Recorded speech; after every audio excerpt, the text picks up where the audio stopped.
BPCL Bharat petroleum corporation of India limited की तरफ से एक न्यू वैकेंसी आ चुकी है। यहाँ पर जूनियर इंजीनियर की पोस्ट पर वैकेंसी निकाली गई है। ऑल इंडिया में आप कहीं पर भी रहते हैं, निवास करते हैं, तो इस फार्म को भरने के लिए आप एलिजिबल हैं, ठीक ना। तो देखते हैं कि और कौन कौन से रिक्वायरमेंट है इस फार्म को फिलअप करने के लिए। तो यहाँ पर दो तरह के जो हमारा है जॉब प्रोफाइल है। एक है जूनियर एग्जीक्यूटिव, जिसका जो डिपार्टमेंट होने वाला है हमारा ऑपरेशन होने वाला है, ठीक ना। एक है जूनियर एग्जीक्यूटिव, जिसका जो डिपार्टमेंट होने वाला है अकाउंट्स होने वाला है। और देखते हैं कि इसके लिए क्या क्या दिया हुआ है। तो यहाँ पर देख रहे हैं कि कुछ डेट दिया हुआ है।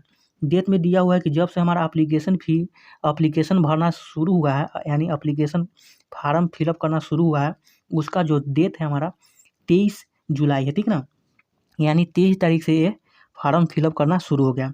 और जो इसका लास्ट डेट है हमारा 8 अगस्त 2022 है, यानी 8 तारीख तक आप लोग इस फार्म को फिलअप कर पाइएगा। और देखते हैं नीचे, तो देखते हैं तो यहाँ पर लिखा हुआ है जॉब प्रोफाइल। तो आपको बताएं जो तरह का जॉब निकला हुआ है, ठीक ना। तो यहाँ पर देखते हैं कि जॉब प्रोफाइल में जूनियर एग्जीक्यूटिव, जिसका जो डिपार्टमेंट होने वाला है ऑपरेशन, ये किसके लिए है। तो यहाँ पर देखिए बीई बीटेक या बीएससी होना चाहिए, ठीक ना, या आपके पास डिप्लोमा होना चाहिए। अगर डिप्लोमा है तो अपर एज लिमिट कितना होना चाहिए, 32 होना चाहिए।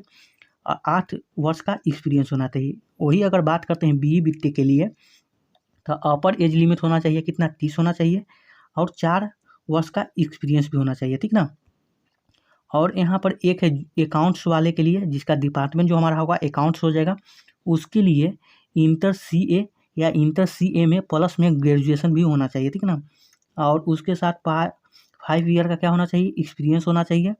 और मिनिमम एज क्या होना चाहिए, 30 होना चाहिए। और मैक्सिमम एज जो होता है, अपर एज लिमिट जो होता है हमारा 35 होना चाहिए। और देखते हैं कि और कौन कौन से है।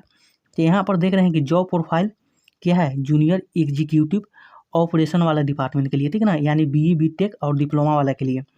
तो यहाँ पर देखिए कि कैंडिडेट को क्या होना चाहिए, पास होना चाहिए। क्या होना चाहिए, पास होना चाहिए। किस किस में, तो डिप्लोमा में होना चाहिए पास, ठीक ना, बीई बीटेक में होना चाहिए, बीएससी में होना चाहिए। कौन कौन से ब्रांच में, तो मैकेनिकल में, इलेक्ट्रिकल में, इंस्ट्रूमेंटेशन में, इलेक्ट्रॉनिक्स में, ठीक ना, सिविल में, केमिकल में, ठीक ना, केमिकल इंजीनियरिंग में, किसी भी रीऑर्गेनाइज और यूनिवर्सिटी से क्या होना चाहिए, पास होना चाहिए। कितना परसेंटेज के साथ, मिनिमम परसेंट कितना होना चाहिए, कम से कम 55% होना चाहिए, ठीक ना। यही बात करते हैं तो यहाँ पर एससी एसटी और क्या होना चाहिए, पीडब्ल्यूबीडी कैंडिडेट के लिए कम से कम 50% होना चाहिए, ठीक ना। ये हमारा क्या हुआ, क्वालिफिकेशन की बात हो गया। और नीचे देते हैं तो देखते हैं कि एक्सपीरियंस डिप्लोमा वाले स्टूडेंट के लिए मांगा था। तो कितना ईयर का डिप्लोमा वाले स्टूडेंट का एक्सपीरियंस मांगा था, तो मिनिमम कितना मांगा था, 8 वर्ष का एक्सपीरियंस होना चाहिए, जिसमें 5 वर्ष का एक्सपीरियंस जो हमारा है सुपरवाइजर रोल के रूप में होना चाहिए। और बच्चा जो हमारा कितना, 3 वर्ष का एक्सपीरियंस जो हमारा बच्चा, वो हमारा किस में होना चाहिए, वर्क एक्सपीरियंस होना चाहिए, ठीक ना। अब बात करते हैं, यही हम बात करते हैं किसके लिए, डिप्लोमा वाला के लिए हो गया बीई बीटेक। और किसके लिए बात करते हैं, बीई बीटेक वाले या बीएससी वाले स्टूडेंट के लिए बात करते हैं। तो यहाँ पर 4 वर्ष का क्या होना चाहिए, एक्सपीरियंस मांगा है, जिसमें क्या बोल रहा है कि 2 वर्ष का एक्सपीरियंस जो होना चाहिए सुपरवाइजर रोल के रूप में होना चाहिए, और 2 वर्ष का एक्सपीरियंस जो हमारा वर्क एक्सपीरियंस होना चाहिए, ठीक है ना। तो 2 तरह से हो गया। अब देखते हैं कि और क्या दिया है। यहाँ पर एज लिमिट की बात किया जाए तो अपर एज लिमिट आपको बताए थे कि अपर जो एज लिमिट है डिप्लोमा वाले स्टूडेंट के लिए 32 है, और ग्रेजुएशन वाले स्टूडेंट के लिए बीई बीटेक और बीएससी वाला स्टूडेंट के लिए 30 है, ठीक ना। तो यहाँ से 30 है इसका, डिप्लोमा वाला के लिए कितना है, 32 है। अब बात करते हैं किसके लिए, अब बात करते हैं जॉब प्रोफाइल अकाउंट्स वाले डिपार्टमेंट के लिए, ठीक है ना। अकाउंट्स वाले डिपार्टमेंट के लिए क्या क्या जरूरी है, से देखिए अकाउंट्स वाले डिपार्टमेंट के लिए बात करते हैं। तो यहाँ पर देखिए अकाउंट्स वाले डिपार्टमेंट के लिए, तो यहाँ पर कम से कम क्या होना चाहिए आपके पास, 55% होना चाहिए, ठीक ना, 55% होना चाहिए। और वही पिछले बार की तरह इसमें भी एससी एसटी और पीडब्ल्यूडी कैंडिडेट के लिए 50% होना चाहिए। ये हमारा क्वालिफिकेशन की बात किया जाए। और यहाँ के साथ साथ आपको वहाँ पर भी कितना है, मिनिमम 5 ईयर का एक्सपीरियंस होना चाहिए, ठीक ना। मिनिमम 5 ईयर का क्या होना चाहिए, आपके पास एक्सपीरियंस होना चाहिए, तभी इस फार्म को भर पाइएगा। ये किसके लिए है, ये जो हमारा है इंटर किया है सीएमए या सीए प्लस वित्त में ग्रेजुएशन, ठीक ना।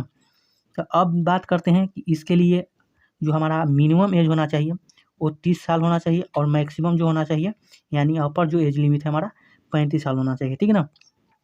अब और बात करते हैं तो यहाँ पर कुछ दिया हुआ है और देखते हैं यहाँ पर एप्लीकेशन प्रोसेस की बात किया जाए तो एप्लीकेशन प्रोसेस में देखिए कुछ नहीं, आपको पहले भी बताए थे कि जो हमारा एप्लीकेशन चालू हुआ है 23 तारीख से चालू हो गया है और जो हमारा इसका लास्ट जो डेट है हमारा 8 अगस्त है, ठीक ना। 8 अगस्त को आप 12 बज रात में 12 बजे तक भर सकते हैं, 12:59 तक भर सकते हैं, यानी आपको लगभग यानी समझिए कि 8 तारीख पूरा दिन मिल जाएगा, पूरा रात मिल जाएगा, ठीक ना। तो और देखते हैं स्टेप बाय स्टेप इसको क्या कीजिएगा, पढ़ लीजिएगा। इसका पीडीएफ जो हम टेलीग्राम पर डाल देंगे, वहाँ से इस पीडीएफ को पढ़ लीजिएगा अगर भरना होगा तब। यहाँ पर देखते हैं कि कुछ बातें आप इन्होंने मेंशन कर रखे हैं कि कैंडिडेट को क्या होना चाहिए, do not require to send print out of application और एनी अदर डॉक्यूमेंट, ठीक ना। इन हार्ड कॉपी क्या है, in hard copy to BPCL, यानी बीपीसीएल के पास कैंडिडेट को किसी तरह के डॉक्यूमेंट का हार्ड कॉपी प्रिंट आउट कर करके और नहीं भेजना है, ठीक ना। तो आपको ऑफलाइन की तरह और यहाँ पर नहीं भेजना है, आपको जो फार्म फिलअप कीजिएगा ऑनलाइन वहीं से आपको सिलेक्शन होगा, ठीक ना। किसी भी तरह से ऑफलाइन में ये फार्म को भेजना नहीं है, इस बात को ध्यान रखना है। और आगे चलते हैं तो देखते हैं कुछ फी के बारे में दिया हुआ है यहाँ पर। तो देखते हैं कि यहाँ पर एप्लीकेशन फ़ी की बात किया जाए तो देखिए यहाँ पर एप्लीकेशन फ़ी जो दिया हुआ है SC ST कैंडिडेट के लिए 0 है, यानी 1 रुपया नहीं लगेगा। यहाँ पर देखिए 0 है, 1 रुपया नहीं लगेगा। और जनरल OBC EW के लिए EWS कैंडिडेट के लिए हमारा जो है 500 रुपया लगेगा और प्लस में एप्लीकेशन प्लस में क्या हो जाएगा हमारा GST इंक्लूड हो जाएगा 18%, ठीक ना। प्लस में GST लग जाएगा। और इस वन सारा डिटेल है, आप लोग इस वन को क्या करिए पढ़ लीजिएगा अच्छी तरह से और इसके अनुसार से अगर भरना होगा तो भर दीजिएगा, ठीक ना। अब देखते हैं आगे, देखते हैं तो आगे कुछ नहीं है, यही सारा है। हाँ, यहाँ पर दिया हुआ सैलरी की बात, देखिए सैलरी की बात है तो आपका जो स्टार्टिंग पेमेंट होगा आपका 30,000 पर मंथ चालू हो जाएगा, ठीक ना। यही बात किया जाए तो आपको बढ़ते बढ़ते कितना हो जाएगा 1,20,000 तक जा सकता है सैलरी, ठीक ना। तो स्टार्टिंग पेमेंट जो होगा आपका 30,000 से चालू हो जाएगा और आपका बढ़ते बढ़ते 1,20,000 तक जा सकता है। एक बात और की है, परमानेंट जॉब है, ठीक ना, आपको परमानेंट जॉब है, ठीक ना।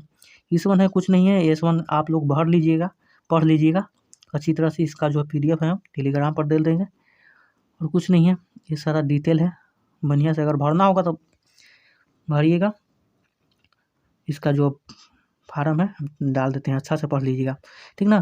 तो मिलते हैं किसी नेक्स्ट वीडियो में, कोई और नोटिफिकेशन लेके आते हैं, तब तक के लिए जय हिंद जय भारत।